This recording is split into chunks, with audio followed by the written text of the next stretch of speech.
Hello everyone, welcome to this channel word track with PRM। अगर video की speed कम लगे तो आप अपने स्पीड को इंक्रीज़ कर लीजिएगा। हमारा आज का पहला वर्ड है इम्पियस, IMPIOUS। इम्पियस का मीनिंग होता है नॉट पायस और religious, lacking reverence for God, religious practices.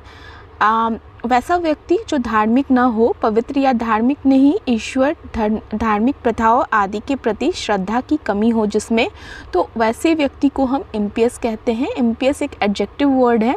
अगर इम्पियस का एक हिंदी अर्थ समझें तो अधर्मी, श्रद्धालु, जिसमें श्रद्धा की कमी हो, तो वैसे व्यक्ति को हम इम्पियस बोलेंगे।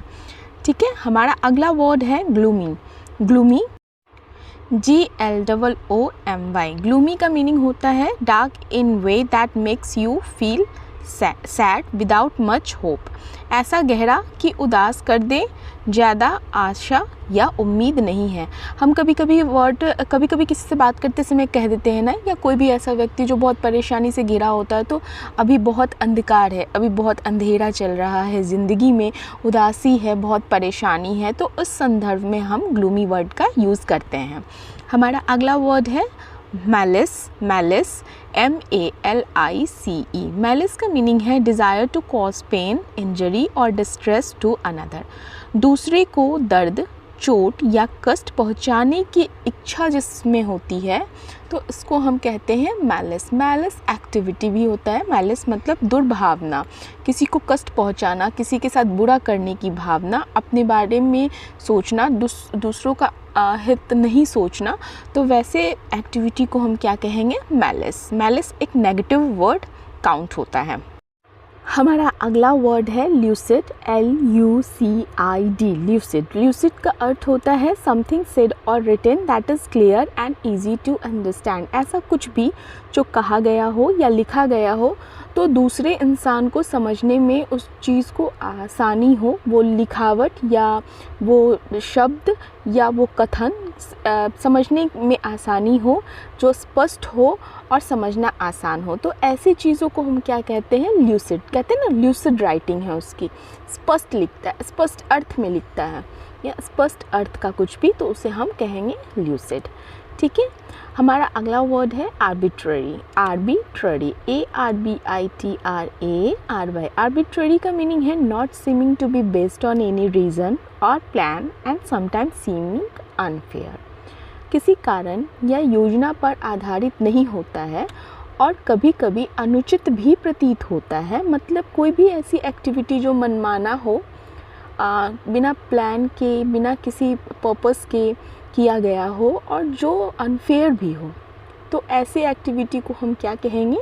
आर्बिट्ररी, मतलब मनमाना, बिना सोचे समझे। अगर आप मेरे चैनल पे नए हैं तो मेरे चैनल को ज़रूर से सब्सक्राइब कीजिएगा। आपको डेली बेसिस पे इतनी सारी वोकैबुलरी मिलेगी जिससे आपकी इंग्लिश बहुत इम्प्रूव हो जाएगी। हमारा अगला वर्ड है एप्रीहेंसन। एप्रीहेंसन या अप्रीहेंसन, एप्रीहेंसन APPREHENSION। अप्रीहेंशन का मीनिंग होता है a feeling of fear that something bad may happen.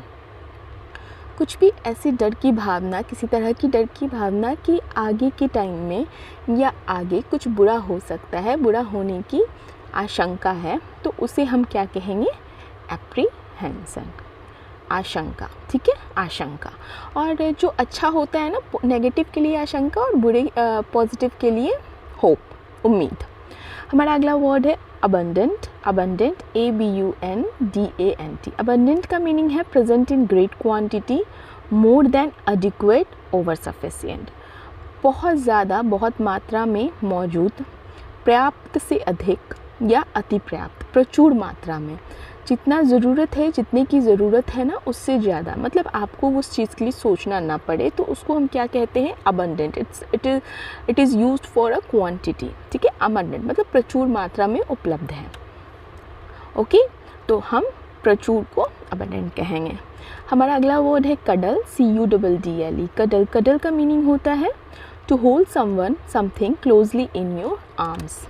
किसी व्यक्ति वस्तु को अपनी बाहों में कसकर पकड़ना, उसे स्नेह करना, उसे प्यार करना, गले लगाना, तो इस एक्टिविटी को हम क्या कहेंगे? कडल। ये एक माँ बच्चे में भी हो सकता है कडलिंग, एक लवर्स में भी हो सकता है, जिसे कहते हैं ना कडलिंग। ओके, कडल कर रहे हैं।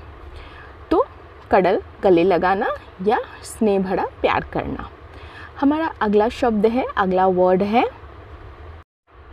Foyer. Foyer, FOYER, foyer. Foyer ये एग्जामिनेशन, कॉम्पिटिटिव एग्जामिनेशन में जो वर्ड्स आते हैं ना, वहाँ से मैंने ये वर्ड लिया है। फॉयर का अर्थ है the entrance hall to public building, specially a theatre और अ कॉन्सर्ट हॉल। किसी सार्वजनिक भवन का प्रवेश कक्ष, विशेषकर थिएटर या कॉन्सर्ट हॉल। ठीक है, जिसे आप एक शब्द में समझे तो अग्र दीर्घा हिंदी वर्ड है। दूसरी बात है ना, जो फॉयर है और वो लॉबी, दोनों अलग चीज़ है। दोनों, लॉबी जो होता है वो रूम मतलब रास्ता, कॉरिडोर, लॉबी, और फॉयर जो होता है वो कॉन्सर्ट हॉल और थिएटर के पास जाता है, और जो लॉबी होता है वो जाता है रूम टू रूम, आप जा सकता है। हमारा अगला वर्ड है ग्रीवेंस। Grievance, GRIEVANCE।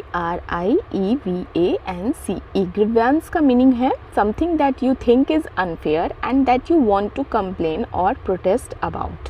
ठीक है, कुछ ऐसा जो आपको अनुचित लगता हो और जिसके बारे में आप शिकायत या विरोध करना चाहते हैं, तो कहते हैं उसे ग्रीवेंस, मतलब शिकायत, ग्रीवेंस।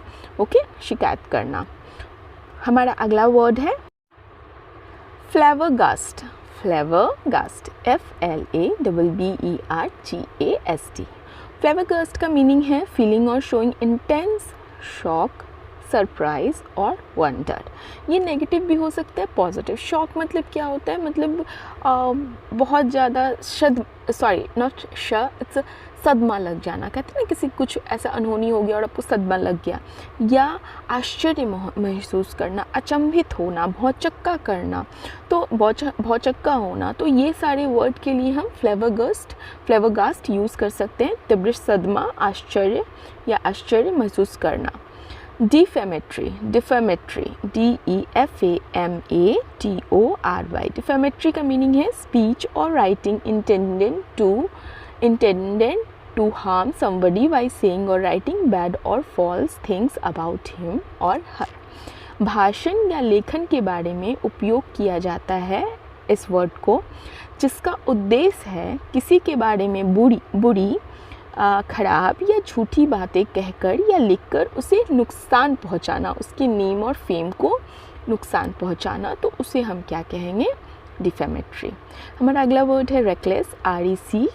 RECKLESS। रेकलेस का मीनिंग है showing a lack of care about risks और danger and acting without thinking about the results of your action.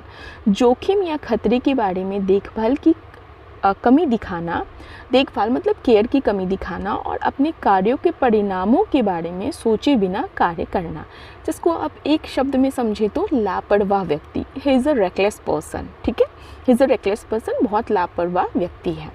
तो यहाँ पर हम रेकलेस वर्ड का यूज़ करेंगे, जो बिना सोचे समझे कोई काम करे, बिना अपने कार्य का प्रोस कॉन्स देखे हुए। हमारा अगला वर्ड है estranged। ESTRANGED, estranged का मीनिंग होता है a loss of affection, a turning away from someone. स्नेह का खत्म होना या किसी से दूर हो जाना, जिसका हिंदी अर्थ है पराया महसूस होना। ये वर्ड जो है ना, अभी कुणाल कपूर जो एक शेफ़ हैं, उनके आर्टिकल से मैंने लिया है। ये स्ट्रेंज, उनका डिवोर्स हुआ तो वहाँ पर वर्ड यूज़ हुआ था स्ट्रेंज, मतलब एक स्पाउस में जब स्नेह, प्यार, लगाव की कमी हो जाती है, ख़त्म हो जाता है, एक तरह से पराया महसूस होता है, तो वहाँ पर हम इस संदर्भ में स्ट्रेंज्ड वर्ड का यूज़ करते हैं। ESTRANGED। फाइन, चलिए, थैंक यू फॉर वॉचिंग। अगर आप मेरे चैनल पे नए हैं तो मेरे चैनल को जरूर से सब्सक्राइब कीजिएगा, वीडियो को लाइक कीजिएगा, शेयर कीजिएगा।